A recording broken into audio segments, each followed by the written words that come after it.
घर की औरत पार्ट 2। मीना याद है ना आपको, जिसके ससुराल में ससुर और पति कैसे उसका और उसकी सास का अपमान किया करते थे। वैसे तो मीना को नौकरी की इजाजत मिल गई थी, लेकिन मीना, ये क्या है? खाना अभी तक नहीं बना। कब से मैं यहाँ बैठा हूँ कि नाश्ता कर लूँ। बस 2 मिनट, वो ऑफिस की एक ईमेल करनी है। तभी ससुर जी आ जाते हैं। मैंने कहता था जिस दिन ये फीमेल ईमेल करने लगेगी घर नहीं चलने वाला। तभी सास हाथ में नाश्ते की प्लेट ले आती है। ये लो, सभी उपमा खाओ। गर्मा गर्म स्वादिष्ट उपमा देखकर वाह माँ जी, 2 मिनट में ये कमाल, क्या बात है। वो आता है ना रेडी टू ईट वाला पैकेट, वही बनाया है। स्वाद बता बहू कैसा है। कल तक जो बीवी पति के नाम से ही कांपती थी, बहू के आ जाने के बाद कैसे उड़ रही है, ये देखकर ससुर जी को आ जाता है गुस्सा। हाँ, पैसे तो पेड़ पर उगते हैं ना, या तेरा बाप दे जा रहा है जो बैठे बैठे पैसे खर्च कर रही है।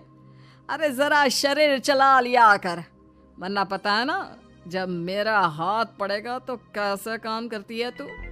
बहू बेटे के सामने खुद का अपमान सास बर्दाश्त नहीं कर पाती और रोती हुई कमरे में चली जाती है। क्या पापा, क्या जरूरत थी माँ से ऐसे बात करने की?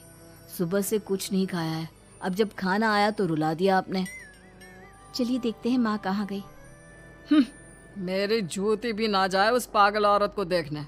अरे क्या गलत कहा मैंने? बस यही ना कि भाई पैसे बचाओ।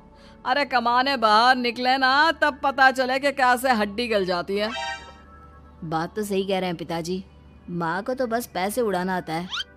अरे पर माँ ने तो सबके लिए नाश्ता ही बनाया था ना, कौन सा खुद के लिए गहने खरीदे थे। खैर, बहू समझ जाती है कि सारा मामला कमाई का ही है, क्योंकि सास कुछ करती नहीं, कुछ कमाती नहीं, तो ससुर जी उन पर हावी रहते हैं। फिर क्या था, अब थी बारी बहू की। माँ जी, दरवाजा खोलिए, देखिए मैं उपमा लेकर आई हूँ, गर्मा गर्म खा लेते हैं। सास कमरा खोल देती है। सामने खड़ी होती है बहू, हाथ में उपमा की प्लेट लेकर। बहू सास की सूजी आंख देखकर समझ जाती है कि मामला गड़बड़ है। वो बात पलटते हुए कहती है, माँ जी वो आपकी काली साड़ी पर काला ब्लाउज है ना, वो प्लीज मुझे दीजिए। मुझे कल ना काली साड़ी पहनी, लेकिन कोई ब्लाउज ही नहीं है। सास बहू की बात में अपना गम भूल जाती है।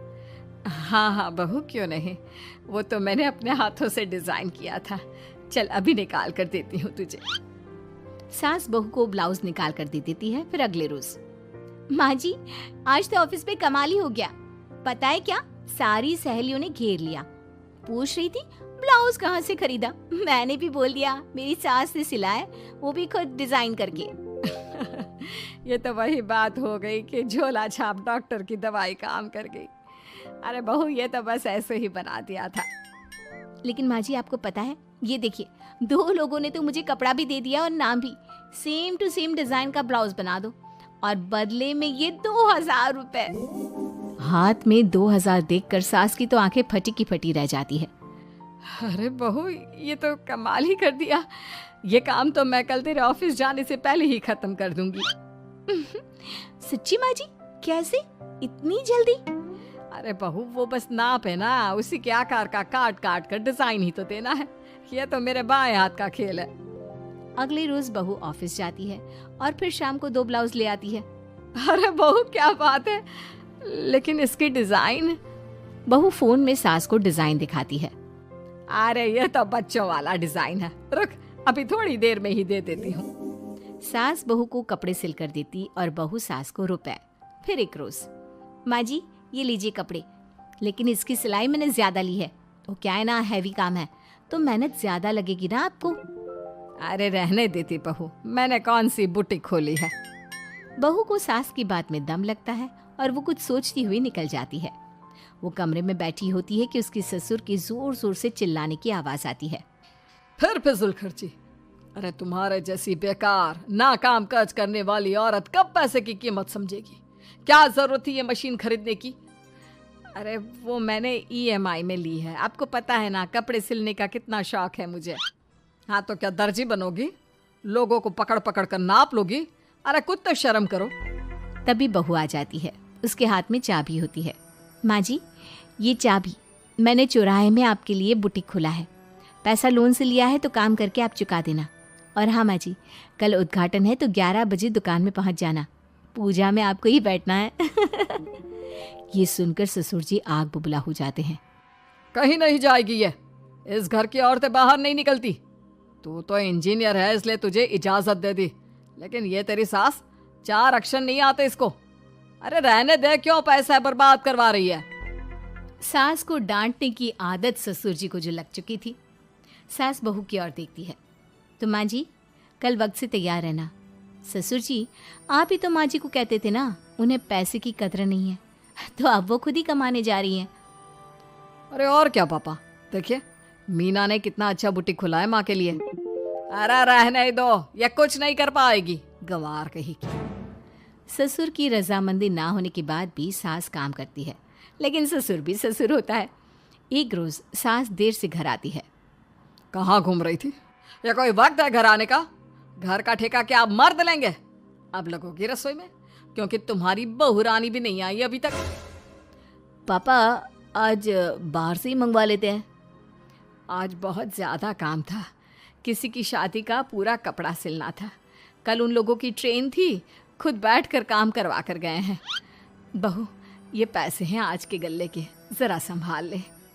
ससुर देख रहा होता है कि कैसे कल तक जिस औरत को वो बुरा भला कहकर डरा कर रखता था वो आज उससे ज़्यादा कमा रही है। देखते हैं कितना दिन कमाती है। ससुर अब रोज़ कोई ना कोई ऐसा काम करता जिससे सास का काम बंद हो जाए। फिर एक दिन, हे भगवान 10 बज गया, बुटीक खोलने का वक्त हो गया है, लेकिन ये मेरी साड़ी, इस पर ये क्या गिर गया? पता नहीं किसने क्या डाल दिया, अब क्या करूं? सास दोबारा अलमारी से दूसरी साड़ी निकालती है, फिर उसे प्रेस करती है और किसी तरह बुटीक पहुंचती है जहां पहले से ही कस्टमर खड़े होते हैं। अरे क्या हो गया? लगता है काम चल गया तो मैडम के भाव बढ़ गए। पता है इस धूप में पिछले आधे घंटे से खड़े हैं, पता होता तो वो बगल वाली शॉप में ही दे देते। अरे अरे माफ़ करिएगा, वो क्या हुआ ना, तैयार होकर निकल ही रही थी कि साड़ी में सॉस गिर गया। दोबारा साड़ी चेंज की तो आप आई।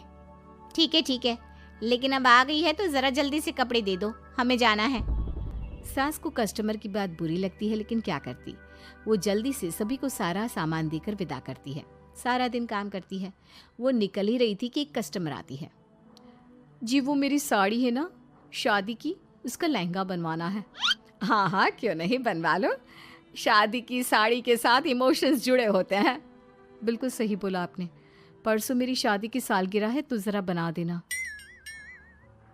अरे नहीं, इतनी जल्दी कहाँ तैयार होता है शादी का लहंगा, कम से कम 4 दिन तो। देखिए आप 2 दिनों में जितना कमाती है ना वो मैं आपको 1 दिन में दे दूंगी। बस मेरी ये शादी की साड़ी का लहंगा बना दीजिए। सास को भी अब पैसे की लालच आ जाती है। वो सोचती है कि वैसे भी कोई अर्जेंट काम नहीं है तो वो मैनेज कर लेगी। अब ठीक है, नाप दे दीजिए। औरत नाप देकर वहाँ से चली जाती है। सास सोचती है कि घर जाकर रात में काम करेगी। ये सोचकर वो उस औरत की शादी की साड़ी घर ले आती है। वाह, अब काम घर पर भी ले आ रही हो। हाँ लेकिन घबराइए नहीं, घर के काम में कोई असर नहीं होगा। सास घर का काम करती है, बहू के साथ खाना बनाती है, खिलाती है और फिर क्या बात है सासू माँ, बड़ी जल्दी जल्दी काम कर रही हैं आज। सास बहू को सारी बात बताती है। क्यों माँ जी, इतनी भी क्या मेहनत करना? अरे बात सिर्फ पैसे की नहीं है, बल्कि उस बेचारी औरत की इमोशंस की भी थी। ये उसकी शादी की साड़ी है ना। ससुर पास खड़ा सब सुन रहा था। अब देखो, बहुत काम करने का शौक है ना, कैसे भरे बाजार तुम्हारी दुकान खुद तुम बंद करोगी। जब सास पूरी रात काम करके सुबह लेटती है, मौका देखकर ससुर कैंची से साड़ी को काट देता है। अगली सुबह, चलो कल आधा लहंगा सिला था, आज पूरा करके शाम को ही उसे उसका लहंगा सौंप दूंगी। लेकिन ये क्या, सास जैसे ही लहंगा उठाती है, लहंगा तो फटा होता है। वहीं ससुर छुप कर सास को देख रहा था। हाय रे, ये किसने किया? ससुर छुप कर हंस रहा था। बहू देख लेती है और ससुर के पास जाती है। पिताजी, आपसे ऐसी छोटी हरकत की उम्मीद नहीं थी। आप खुद ही दुकान बंद करेगी। ससुर वहां से चला जाता है। सास भी वहाँ आ जाती है। वो समझ जाती है कि उसके पति ने ही साड़ी पर कैंची चलाई है।